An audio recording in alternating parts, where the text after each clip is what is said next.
आज हम कल का जो नेक्स्ट बचा हुआ लेक्चर बैंकिंग सिस्टम के लेक्चर नंबर 2 को आज हम कंप्लीट करेंगे।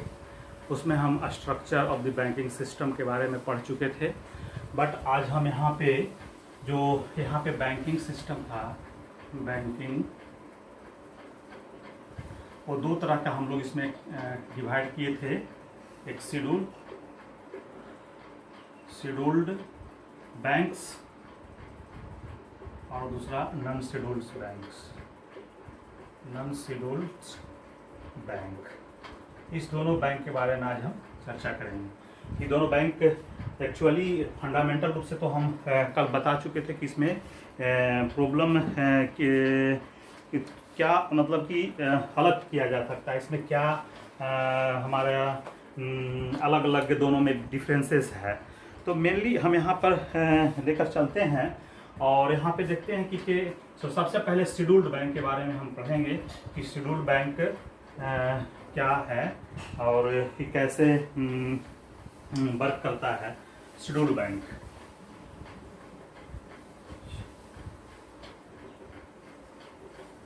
Scheduled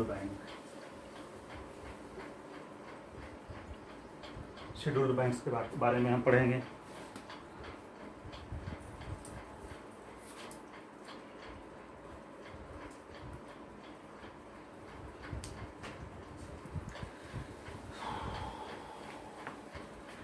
What is scheduled bank? Scheduled bank, as the name suggests, are the bank which are accounted or listed in the second schedule of the Reserve Bank of India, that means RBI Act 1934। ये जो है जो RBI यानी reserve bank of India के 1934 schedule second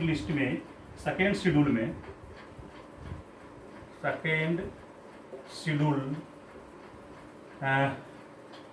listed in second schedule listed है, तो उसको हम बोलते हैं, ये हमें शेड्यूल बैंक का एक सबसे पहला जो है कि शेड्यूल बैंक किसी को हम कैसे कहेंगे, तो आरबीआई के सेकेंड शेड्यूल में अगर जो लिस्ट रहेगा आरबीआई एक्ट 1934 के अनुसार रहेगा, तो हम उसे बोलते हैं schedule bank.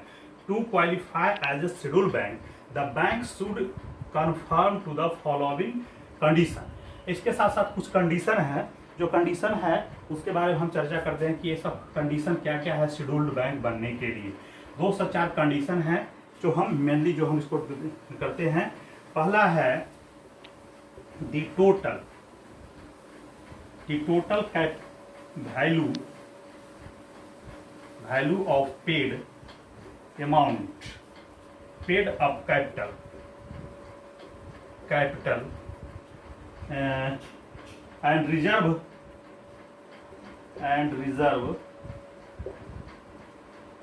must be 5 lakhs। इतना किसी के बैंक के पास होना चाहिए। फर्स्ट कंडीशन कि किसी शेड्यूल बैंक के पास में total value of capital paid up capital any time ready paid up capital कितना है 5 लाख रुपीज उसके पास होना चाहिए।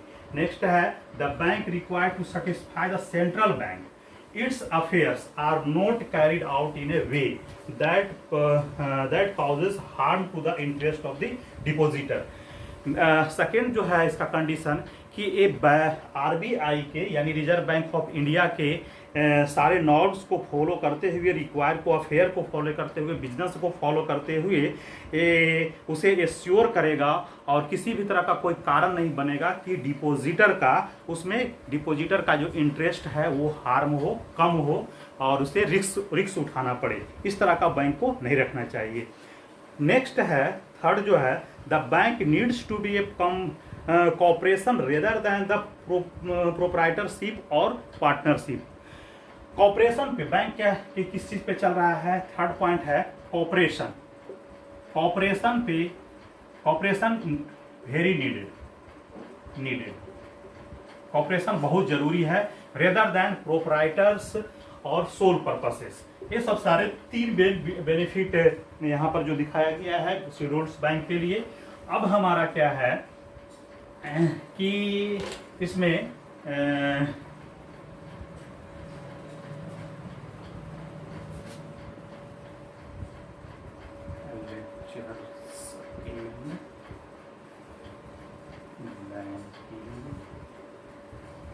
System part third honours economics के लिए। अब इसके बाद कंडीशन फॉलो करने के बाद scheduled bank enjoy certain rights such as, कुछ जो अपना जो बेनिफिट है, जो राइट जो है जो डिमांड करता है और उसके पास सर्टेन राइट है। और क्या क्या राइट है जो हम यहाँ पर देखते हैं, certain right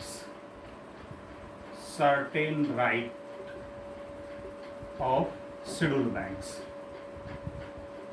scheduled bank.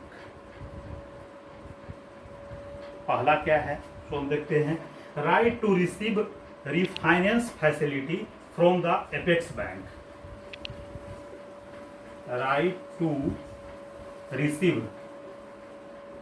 Receive finance facilities from apex bank, यानी सेंट्रल बैंक्स। कैसे? Right to receive finance facility from apex bank, apex bank से इसका फैसिलिटी है प्राप्त है रीफाइनेंस करने का है। दूसरा हमारा जो है सेकंड जो है entitle for currency chest, entitle for currency chest. Currency chest क्या होता है, सबसे पहले हम यहाँ पर सोचते हैं कि इंटाइटल इसे प्राप्त है, अधिकार प्राप्त है, किसके लिए प्राप्त है, करेंसी। जब कोई बैंक होते हैं, जब अच्छा बैंक होता है, बिग ब्रांच जब उसमें होता है, तो उसके पास कैपिटल अकाउंट कैश के रूप में रखने के लिए, और उसके पास जब 1 करोड़ 2 करोड़ इस तरह का जो चेस्ट बनाया जाता है, वो जो एक अमाउंट बनाया जाता है वो रखने के लिए, संग्रह करने के लिए, वो चेस्ट में बांटा जाता है। तो जो शेड्यूल्ड बैंक है उसे क्या होता है, entitle for the currency chest यहाँ पर रखने की इसे अधिकार होता है। फिर नेक्स्ट है right to become member of clearing house, right to become member of clearing house. अब क्लियरिंग हाउस क्या है? क्लियरिंग हाउस क्या है कि बहुत बड़े बड़े लोन सैंक्शन करना, बड़े बड़े प्रोजेक्ट के लिए इसे प्लान डेवलपमेंट कर लोन को सैंक्शन करना। तो इसे राइट टू यहाँ पर मेंबरशिप में है, क्लियरिंग मेंबरशिप के जो यहाँ पर है, जो बोर्ड ऑफ मेंबर जो होते हैं बिग फाइनेंस को डील करने के लिए, क्लियर करने के लिए, उसके मेंबर शेड्यूल्ड बैंक हो सकता है। और अपने ये सारे तीन इसका राइट जो है सो इंजॉय करता है। अब हम यहाँ पर शेड्यूल्ड बैंक के बारे में देख लीजिए, शेड्यूल्ड बैंक क्या क्या ये है। अब है हमारा scheduled bank, however they are required to fulfill certain obligation like maintain of an average daily balance of CRR, CRR मतलब cash reserve ratio with the central bank at the rate specified। इसके अलावे जो है, जो bank जो है वो क्या करेगा कि इसे कुछ सर्टेन अमाउंट अपने पास रख के, एक ऑब्लिगेशन होता है आरबीआई के थ्रू, जिसे हम बोलते हैं CRR, cash reserve ratio. CRR cash reserve ratio के अंडर में वो अपने पास कैपिटल को रखता है, यानी कि लिक्विडिटी में रखता है, रिजर्व रखता है, वो अपने इमरजेंसी या फिर एक नॉर्म है इसके अनुसार वो उसे रखना पड़ता है। ये हमारा हो गया शेड्यूल बैंक का। अब हमारा यहाँ है नॉन शेड्यूल, क्या कहता है, non scheduled bank. Non scheduled bank क्या बोलते हैं? Non scheduled bank refer to the bank which are not listed in the second schedule of the Reserve Bank of India. In final term, the banks which do not comply with the provision specified by the central bank within the meaning of the Reserve Bank of India Act 1934 में ये listed नहीं है। Reserve bank of RBI act 1934 के एक list, second list में second schedule note listed, second schedule के list में ये लिस्टेड नहीं होता है। और as per specific function PTC और as per the judgment of the RBI are not able to serve and protect the depositor interest are known as non-scheduled bank. Non-scheduled bank are also required to maintain the cash reserve requirement not with the RBI but with themselves or local area और themselves। ये जो CRR का जो हम चर्चा किए थे schedule bank में कैश रिजर्व रेशियो का, इसे एक मेंटेन तो करता है बट आरबीआई के नॉर्म के अनुसार नहीं, ये मेंटेन देमसेल्फ खुद मेंटेन करता है। क्या करता है? खुद मेंटेन करता है। तो ये हमारा है शेड्यूल बैंक और नॉन शेड्यूल बैंक का फंडामेंटल डिफरेंसेस। अब इसका हम एक कंपैरिजन चार्ट थोड़ा सा क्लियर कर लेते हैं। कंपैरिजन चार्ट में क्या है कि कंपैरिजन चार्ट कैसे इसका हमारा बताता है, इससे हम क्लियर हो जाएंगे। Comparison chart,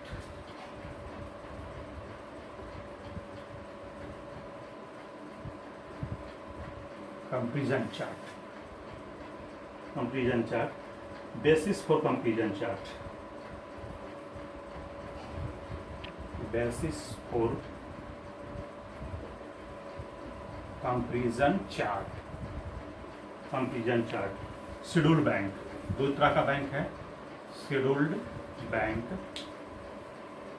non scheduled bank, ये दो तरह का बैंक है। अब इसका मीनिंग क्या है? सबसे पहले मीनिंग को हम देखेंगे। मीनिंग क्या है? मीनिंग है schedule bank is a bank corporation whose minimum paid amount 5 lakh, RS 5 lakh जो हम कहें 5 लाख से इसके होना चाहिए। मिनिमम पेड अमाउंट कितना चाहिए? 5 लाख होना चाहिए। Non schedule bank after the bank which do not comply with the rules specified by the reserve bank of India or say the bank which do not come under the category of scheduled bank। अब इसके पास कोई requirement नहीं है, no obligation to maintain with RBI of any amount, किसी तरह के amount का वो मेंटेन नहीं कर पाता RBI का। अब यहाँ पर सेकेंड शेड्यूल का जो बात हम कर रहे थे, सेकेंड शेड्यूल क्या है? सेकेंड शेड्यूल में क्या है? सेकेंड शेड्यूल मेंटेन करता है। Second schedule listed in second schedule of RBI act of 1934। ये क्या है?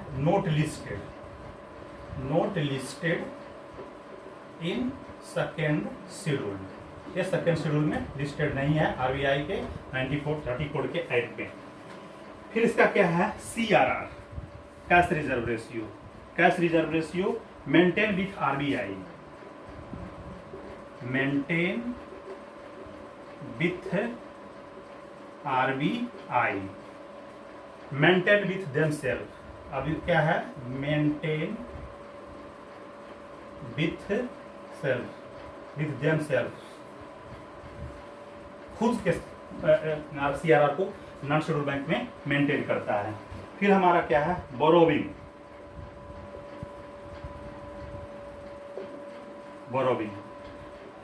जिसे कहते हैं उधार कहना कर सकते हैं।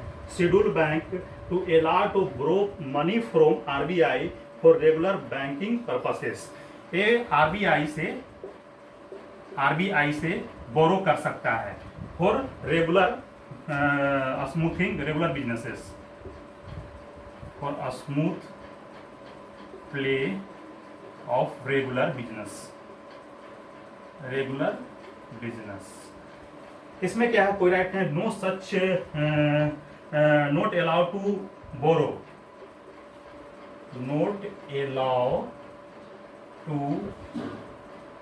बोरो, फ्रॉम RBI से मनी को बोरो नहीं कर सकता है अपने बिजनेस को चलाने के लिए, नॉन शेड्यूल्ड बैंक।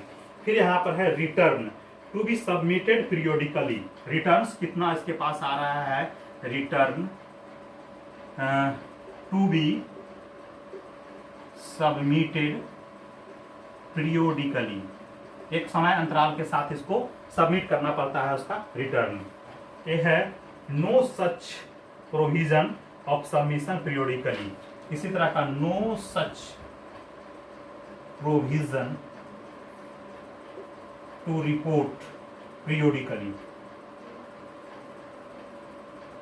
ये मेंटेन नहीं करता है। Members of clearing house, members of clearing house, yes ये मेंबर क्लियरिंग हाउस का हो सकता है, ये नहीं हो सकता है, नो ये मेंबर क्लियरिंग हाउस का नहीं हो सकता है। ये सब फंडामेंटल डिफरेंसेस है scheduled bank non scheduled bank का कंपैरिजन चार्ट के अनुसार। Basis for comparison chart meaning के अनुसार क्या है, इसका कैपिटलाइजेशन जो है वो रेडी टू कैपिटलाइजेशन के रूप में पेड अप कैपिटलाइजेशन 5 लाख हो सकता है। इसमें क्या है, नो ऑब्लिगेशन, किसी तरह का ऑब्लिगेशन अमाउंट नहीं है कि वो कितना रख सकता है, नहीं रख सकता है। सेकेंड शेड्यूल के बारे में जब चर्चा करते हैं, second schedule listed in second schedule of RBI act of 1934 listed non scheduled bank not listed in second schedule of RBI to maintain themselves। CRR क्या है, कैश रिजर्व रेशियो, कितना ये अपने पास एक लिक्विड के फॉर्म में या फिर एक RBI के द्वारा कहे गए पे मेंटेन अपने कैपिटलाइजेशन को रख सकता है। मेंटेन विथ RBI अगर जितना भी बोलेगा कि 4% पूरे अमाउंट का, पूरे कैपिटलाइजेशन का आपको पास जितना आपको खुद देम से रखना पड़ेगा, 5% का रखना पड़ेगा, तो इसे फॉलो करता है।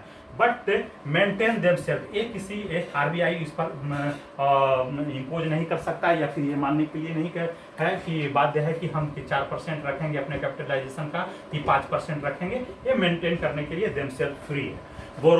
बोरोविंग कंडीशन यानी कि कहाँ से वो पैसा लाके अपना बिजनेस को चलाएगा, RBI के से ये पैसा लेगा, यहाँ पे फंड को लेगा अपने बिजनेस को चलाने के लिए, या RBI से कर सकता है borrow. Not allowed to borrow RBI, ये RBI से बोरो नहीं कर सकता है। रिटर्न, इसके पास कितना क्या रिटर्न हुआ, किस तरह का हुआ, रिपोर्ट करेगा to be submitted periodically, report अपना जो है सबमिट करेगा, पीरियोडिकली करेगा, एक समय अंतराल के पास तिमाही के रूप में करता है, क्वार्टरली जिसको बोलते हैं उसमें करेगा।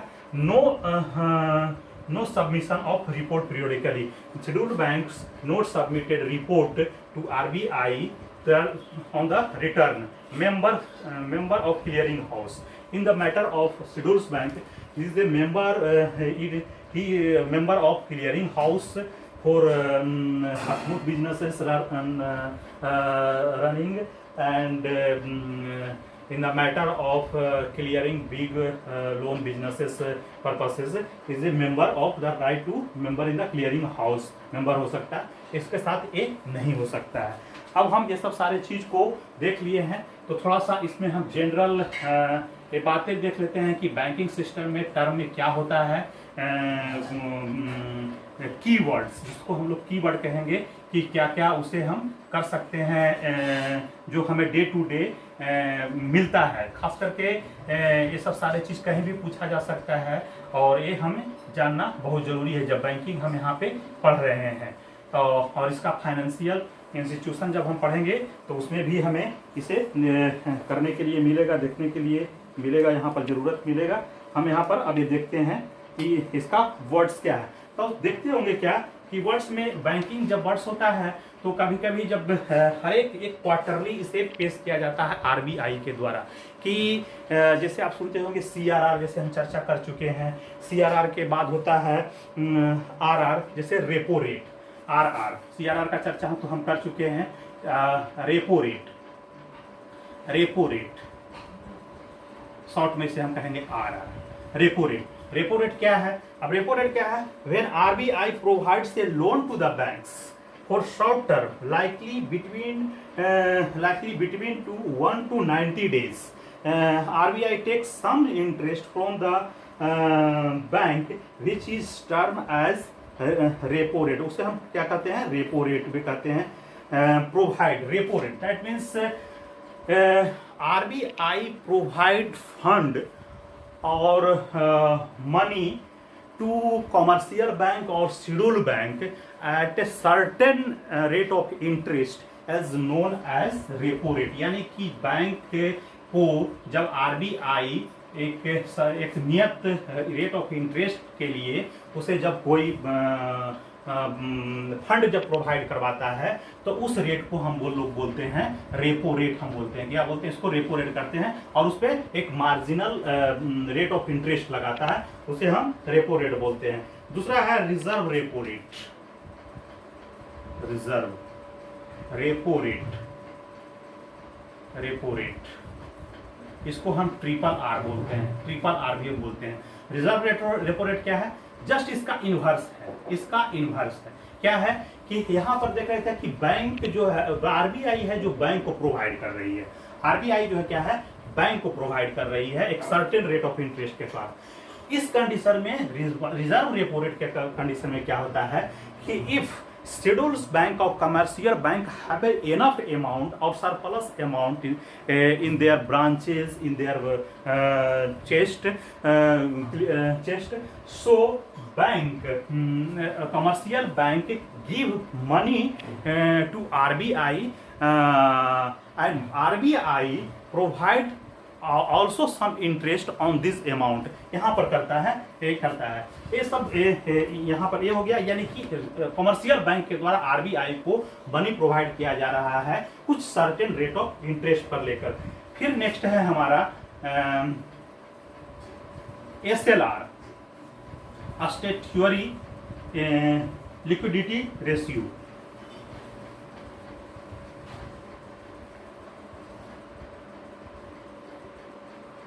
लिक्विडिटी रेशियो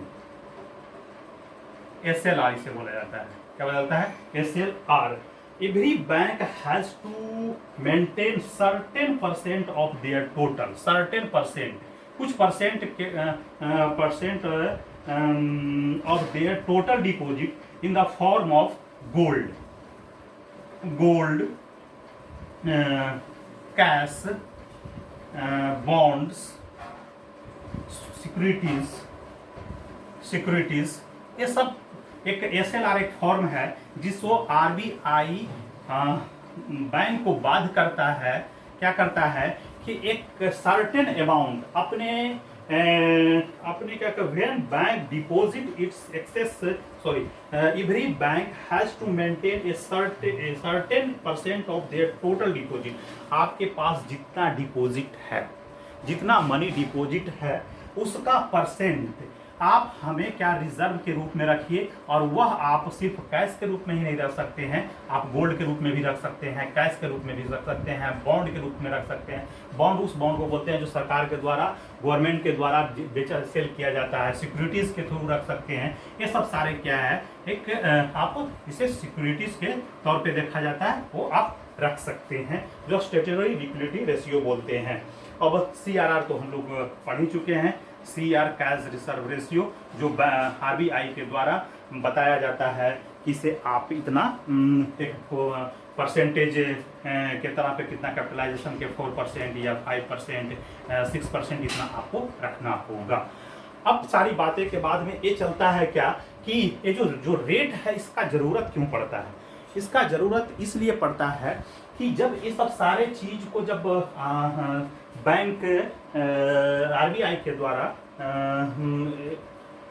एडिट किया जाता है, क्वार्टरली इसे चेंज किया जाता है, तो इस चीज सब सारे चीज में जितना भी चेंज आता है तो उसे बोलते हैं change in monetary policy.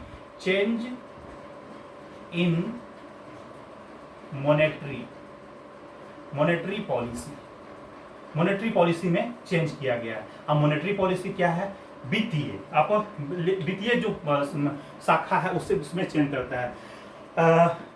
Monetary policy changes by any country central bank through the imposing some constraint and some expanded monetary policy in the market, and this policy regulated through the commercial bank, schedule bank of the country. So यहाँ का जो RBI है, अब हम RBI के बारे में चर्चा करते हैं यहाँ पर कि आरबीआई है, आरबीआई ने क्या किया कि मॉनेटरी पॉलिसी को में थोड़ा सा रिफॉर्म किया।